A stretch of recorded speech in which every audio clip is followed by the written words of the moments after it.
मंगो दुआ के शाला इंजदा नसीब होवे। मंगो दुआ के शाला इंजदा नसीब होवे। जद आवे मौत मैनू। बिस्मिल्लाहिर्रहमानिर्रहीम। अस्सलामु अलैकुम नाज़रीन तुहाडे सामने मैं अगली वीडियो दे नाल हाज़र हाँ। जिहड़ी तुसीं देखदे हो वीडियो जनाब दर्दां वास्ते यानी कि पुरानियां दर्दां वास्ते बड़ी बेहतरीन और सस्ता जा और बड़ा आसान जा और बड़ा बेहतरीन जा नुस्खा है। ये टोटका भी है तो नुस्खा भी कामयाब है। बहुत ज़्यादा आजमाया होया है, बहुत ज़्यादा जने ने आजमाया है और बड़ा बेहतरीन इहदा रिजल्ट है, बहुत अच्छा रिजल्ट है। उम्मीद है इंशाअल्लाह कि ये तुहानू भी वीडियो अच्छी लगेगी। इहनू तुसीं लाइक करियो, शेयर करियो, सबसक्राइब करना बिल्कुल नहीं भूलना और वीडियो के थले जिहड़ा बैल का निशान है उसनू भी दबा देना है ताकि आने वाली नवी वीडियो जिहड़ी वो हर वीडियो तुहानू आसानी मिल सकेगी। और अलहमदुलिल्लाह सारे चैनल दे विच बहुत ही अच्छियां जिहड़ियां कामयाब किस्म के इलाज दियां वीडियो पईयां होईयां ने। जिहड़ा कि तुसीं साडा दो चैनल ने, हर्बल जिंदगी है और दूसरा चैनल देसी पंसार टीवी है, वो तुसीं उन्हां दा भी विजिट कर सकदे हो। ते इह जिहड़ियां चीज़ां तुहाडे सामने रखियां ने इह तीन चीज़ां दा मरकब है। और सब तो पहले नंबर ते इलाची सबज है जिहड़ी कि बिल्कुल जानी पहचानी है। वैसे तो तारफ की मुताज नहीं, लेकिन जो दवाइयां के नुस्खे दे विच आ जाती है चीज़ उसनों फिर तारफ भी कराना पैंदा ते दसना भी जरूरी हुंदा है। और दूसरी आइटम जिहड़ी है तुहाडे सामने देखने नूं लकड़ी है, चंदन है, चंदन की लकड़ी है। और तीसरी आइटम जिहड़ी है मेथी दाना है। इनू मेथरे भी कहा जाता है और मेथी दाना भी कहा जाता है। और इसनू खाने दे विच भी बहुत ज़्यादा इस्तेमाल किया जाता है, जिस दे नाल खाने का भी टेस्ट जिहड़ा ना बहुत ही ज़बरदस्त हो जाता है। और इसनू अचार वगैरह बनाने दे विच भी शामिल किया जाता है, उसका भी बड़ा बेहतरीन और मेन मरकब है। और इस दे हकीकत गल है कि इस दे खाण दे नाल खाने का बहुत ज़बरदस्त टेस्ट जिहड़ा ना वो खाने दे विच आंदा है। इसनू खाना बनाने दे विच शामिल किया जाता है। लेकिन दवाइयां दे विच भी इसकी बेहतरीन सरदारी है। जिस तरह कि तुहानू मैं दस्सिया है दर्दां वास्ते बड़ा बेहतरीन नुस्खा है, पुरानियां दर्दां वास्ते और पूरे असाब दीयां दर्दां वास्ते, जोड़ां दीयां दर्दां वास्ते बहुत ही अच्छा ते बड़ा ज़बरदस्त आजमाया गया नुस्खा है। और दोस्तों इसका तरीकाकार बनाने का यह चीज़ है कि कई दोस्तों की यह शिकायत होती है कि तुसीं सानू वजन जिहड़ा ना वो नहीं दसदे। मैं जनाब हाज़र हाँ, अपने दोस्तों वीरां भरावां दे हाज़र हाँ कि यह जनाब इन्हां दा वजन ये वे कि यह जिहड़ा मेथी दाना है ये तुसीं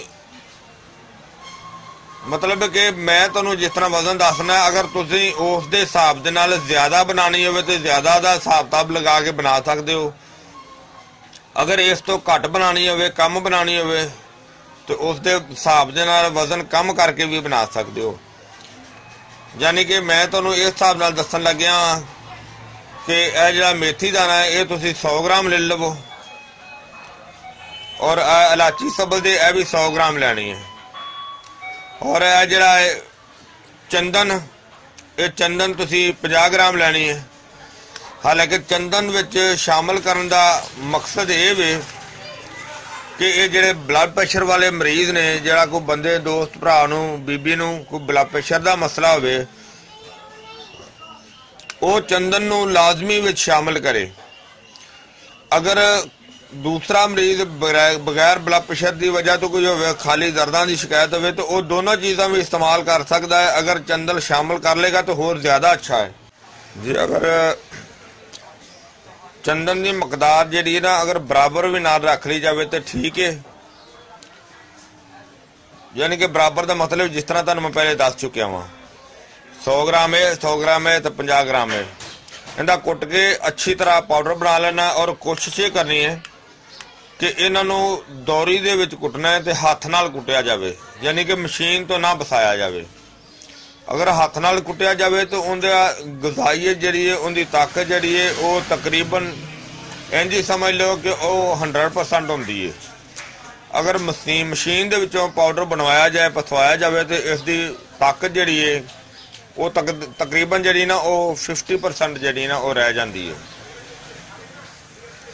और अगर अलहदा अलहदा इन्हों कुट के इनका पाउडर बनाना है, पाउडर बना के तो फिर इन्हों मिक्स कर लेना और इन्हों मिक्स करके इनदे विचों चाय वाला चम्मच जरा टी स्पून चाह वाला चम्मच जरा है वो 1 चम्मच सुबह और 1 चम्मच शाम नूं 1 गिलास नीम गर्म दुध दे नाल वो लेना है।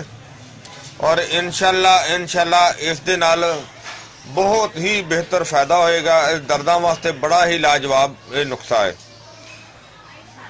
क्योंकि ये आजमाई चीज सी और मैं इस वजह तो अपने प्यारे दोस्तों की खिदमत दे विच जरी ना इनू शेयर कर दिता है ताकि इस तो अच्छे और बेहतर फायदा उठाया जा सके।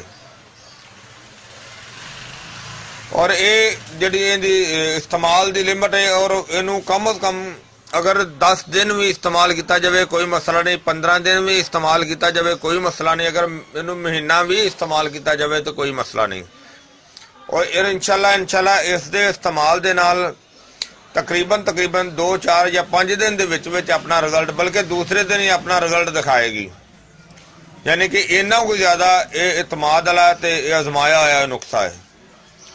ये मैनू उम्मीद है इंशाल्लाह कि ये सारे दोस्तों भरावां बजुर्गों के सारे दे पसंद आएगा, इन्होंने अच्छा लगेगा। और इसनू लाइक करियो, शेयर करियो, सब्सक्राइब करना बिल्कुल नहीं भूलना।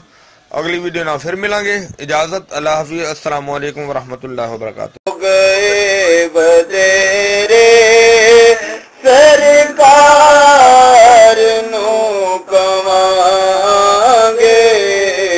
गम हो गए बतेरे सरकार नू कमांगे,